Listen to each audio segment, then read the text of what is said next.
Урматтуу депутаттар, сунуш келип түшүп атат. Парламентте Койташтагы 7-8 августта орун алган кырдаалды иликтөө боюнча мамлекеттик комиссиянын маалыматы угулду.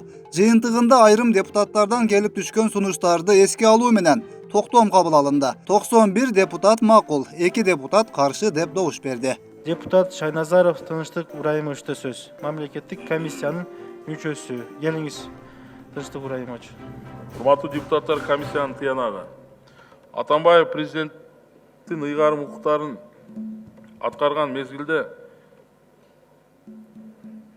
өзүнүн атайлап жасаган кылмыштык иш аракеттери үчүн сөзсүз түрдө жазаларын түшүнүп, өзүнүн жеке кызыкчылыгын элдин жана мамлекеттин кызыкчылыгынан жогору коюп, жазык жоопкерчилигинен качуу максатында Кыргыз Республикасынын конституциясын жана мыйзамдарын ачык түрдө тоготпой, мыйзамдуулук түшүнүктөрүн манипуляциялоо менен коомчулукту адаштырып, ошондой эле жасалма түрдө региондор аралык карама-каршылыктарга шкак берип, мамлекеттик бийликтин беделин түшүрүү үчүн коомдо наразычылыктын бар экендиги жөнүндө жалган көз карашты түзүү жана эл аралык колдоо алууга аракет кылуу менен өлкөдө бийликти күч менен басып алууну алдын ала даярдаган.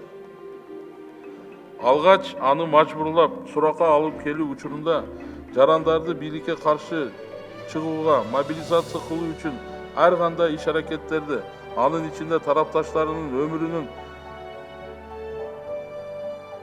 кыйылышына дагы бара турган провокацияларды уюштуруу менен укук коргоо органдарынын кызматкерлеринин куралдуу каршылык көрсөтүүнү уюштурууну пландаган. Андан кийин массалык баш аламандык, талап тоноочулук менен коштолгон аракеттер аркылуу бийликти күч менен басып алуу пландалган. 2019 жылдын 7 жана 8 августунда Койташ айылында болгон окуяларга карата жоопкерчилик бүт бойдон жана толугу менен Атамбаевди жана укук коргоо органдарынын кызматкеринин мыйзамдуу аракеттерине куралдуу каршылык көрсөтүүнү жана бийликти күч менен басып алууну пландаган анын тарапташтарында турат. Атамбаевди мажбурлап суракка алып келүү жана андан кийинки кармоо иштери боюнча УКМК жана ИИМдин иш аракеттери кетирилген катачылыктарга жана кемчиликтерге карабастан Кыргыз Республикасынын конституциясынын колдонуудагы Кыргыз Республикасынын жазык процесстик кодексинин жана мыйзамдарынын ченемдеринин негизинде болгон. Өкмөткө, укук коргоо органдарына комиссиянын корутундусунда көрсөтүлгөн маалыматтарды текшерүү жана тийиштүү чара көрүү тапшырылды. Бирок Алмазбек Атамбаевди колдогон КСДП комиссиянын иши тууралуу билдирүү таратты. Анда Койташ окуясын иликтөө боюнча мамлекеттик комиссиянын корутундусу бийликтин көрсөтмөсү менен жазылган жана чындыкка дал келбейт деп белгиленген. Ошондой эле комиссия учурдагы бийликтин саясий каталарын жана кылмыштарын калкалоо үчүн кызмат кылып жатканы кошумчаланган. Тынычтык Ыбрайымович, айтыңызчы. Мен Атамбаевка болушпайм, мен акыйкатка болушам да. Ирина Карамушкина менен Асел Кодронгованын милдеттерин аткарбай, ошол жерде үнсүз макулдук берди дедиңиз. Баяндап бериңизчи шуну. Мыйзамсыз Атамбаевдин, экс-президенттин, анын тарапташтарынын ошо кыймыл аракетинде сиз ал жерде болгонуңуз бул жерде аталып кетти. Так ар бир адамдын саясатчы болобу, башкасы болобу, күнөөсү барбы жокпу, бунун тергөө органдары юридикалык баа берет. Бул жерде ошол массалык маалымат каражаттарынан, башка булактардан, тергөө органдарынан алынган маалыматтын негизинде мамлекеттик комиссиянын корутундусу даярдалды. Жок, мен коштуганда айттым. Асел Кодронгон, Ирина Карамушкина жөнүндө суроо берип атам. Аларга юридикалык баа беришин, кандай баа бериш керек? Алардын себеби мен бая атап кеткендей, ошол эле массалык маалымат каражаттарында биздин коллегабыз Ирина Юрьевна өзүнүн айткан сөзүндө баягындай мыйзамсыз жолдорго чакыруулары аныкталган. Алар үнсүз макулдук берген дейсиз. Кантип макулдук берген? Көзүн ымдаганбы, башын ийкегенби? Үнсүз деп айтам мен. Үнсүз да болгон. Үнсүз да болгон, кыймыл аракети менен, айткан сөздөр менен дагы болгон, колдоосу менен дагы болгон. Ана силер буга кантип юридикалык баа берсин деп аныктап атасыңар. Силер кийлигишпешкенсиңер тергөөнүштө. Биз юридикалык баа биз берген жерибиз жок. Жогорку кеңеш юридикалык баа бере албайт. Анда эмнеге Башкы прокуратура, тиешелүү тергөө органдары юридикалык баа берсин деп атабыз. эмне үчүн Бир гана Ирина Юрьевна эмес, Коя туруңуз. Сиз 4 саат окудуңуз, мен учкан жокмун. Курсан Асановго анда эмне баа берип атасыңар? Курсан Асановго карата бүгүнкү күндө аскер прокуратурасы тарабынан кылмыш иши жүргүзүлүп атат. Ага айып угузулган, баш коргоо чарасы такталган. Анда кошполу койгула, силер корутундуга кошуп атпайсыңар. Биз аны кошконубуз ошол күндөгү хронологияны биз сиздерге жеткиздик. Бул жерде сиздер билсин деп атабыз, негизинен Кыргызстандын эли билсин деп. Кыргызстандын эли эмне болгонун жапжашнакай билет. Мен ошол 2 жолку революцияга катышканды мойнума алып атам. Адамдарды барымтыган мойнума атам. Конституциялык палата чыгарып берди, мыйзам арткы иштер билет. Ошол боюнча мен жоопко тартсаңар мен мойнума алам. А бирок мына жерде отурган ошол Акаев менен Бакиевдин огунда адамдардын бардыгы кирин комиссия түзүп, ана мени корутундуга кошуп коет деп мен эч убакта ойлоптмун. Убакыт келет, ушул комиссиянын үстүнөн иликтирген комиссия болот. Мен корутундуга калыс эмес, кыз учуп калган алыс болуптур. Курсан Асановго орден бериш керек болчу, орден бериш эмес керек болчу. А орден берип тургандарга силер орден берипсиңер. Ушул бу комиссиянын корутундусу. Ким ишелет ушундай корутундуга? Бир жакта таяктын эки башы болот, адамдын бир эле башы болот да. Жок дегенде күч структуралар жетекчилеринин дагы жоопкерчилигин жазып койбойсуңарбы? Ошончолук эркиңер болсо. Күч структуранын жетекчилеринин жоопкерчилигин биз карай албайбыз. Анда депутаттарды эмнеге карайсыздар? Биз өкмөткө тапшырып атабыз. Аны депутаттарды эмнеге фамилиясын жазып, генералдардыкын жазып атасыңар? жазып атпайбыз. Опунбаев, Жунушалиев деп. Сунуштамага кошуп койсоңуздар, силердин мындан буйтап кеткениңер акыйкаттан буйтап кеткениңер. Силер толук келчиликте эмес, жоопкерчиликти мойнуңа алдыңар. Бирок кийин жоопкерчиликке жооп бересиңер. У меня вопрос первый, по странице 16. 7 августа было начато мероприятие по принудительному приводу. Постучавшись, представившись и указав о наличии поручения, попросили открыть ворота. Вы не забывайте, что есть свидетели живые пока все. И мы этот вооруженный штурм, лично я снимала самую первую секунду, как только мы вышли, пошел вооруженный штурм. Зачем врать? Никто не стучался, никто культурно не просил войти. Поэтому ответьте мне, пожалуйста, по какой статье УПК привод свидетеля осуществляется 55 вооруженными сотрудниками спецназа на территории, где были мирные граждане и женщины с детьми, тем самым подвергли их опасности. Какой статье УПК вы в этом плане поддерживались?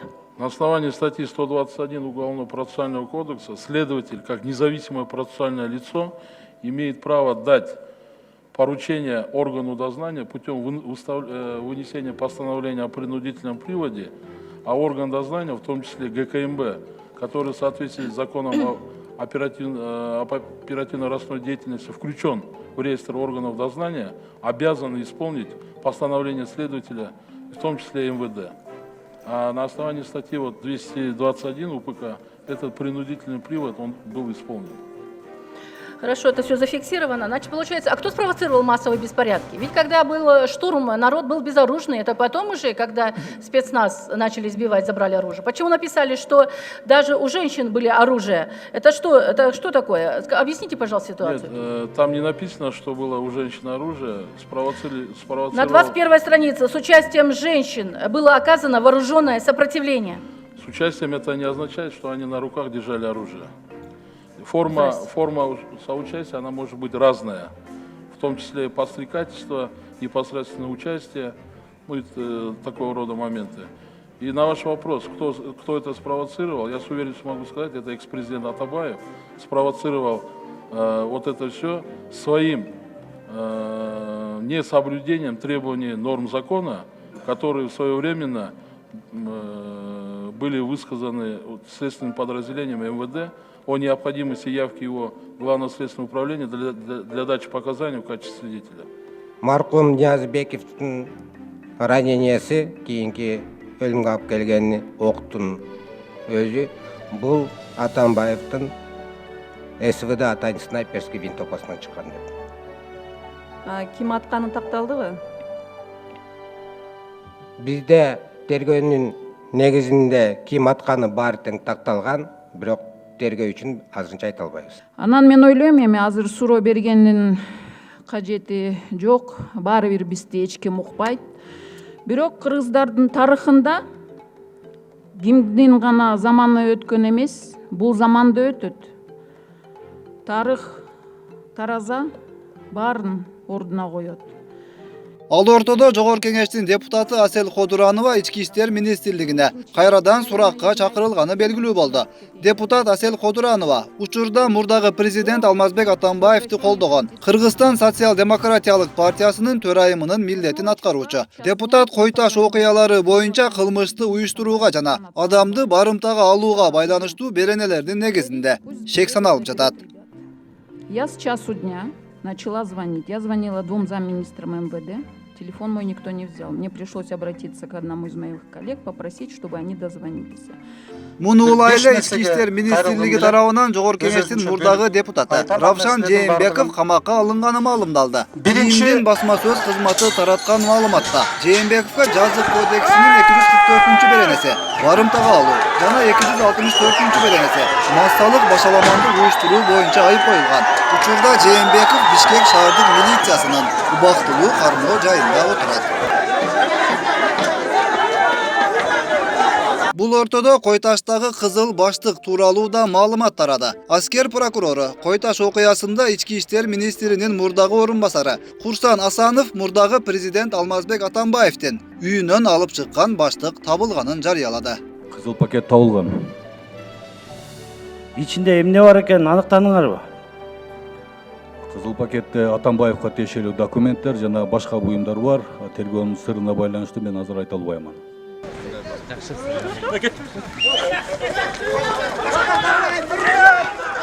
Эскерте кетсек, ушул жылдын 7 августунда УКМКнын кызматкерлери Кой Ташта мурдагы президент Алмазбек Атамбаевди кармоо боюнча операция жүргүзгөн. Биринчи операция ийгиликсиз аяктап, Альфа Атайын түзүмүнүн кызматкери полковник Үсөнбек Ниязбеков курман болгон.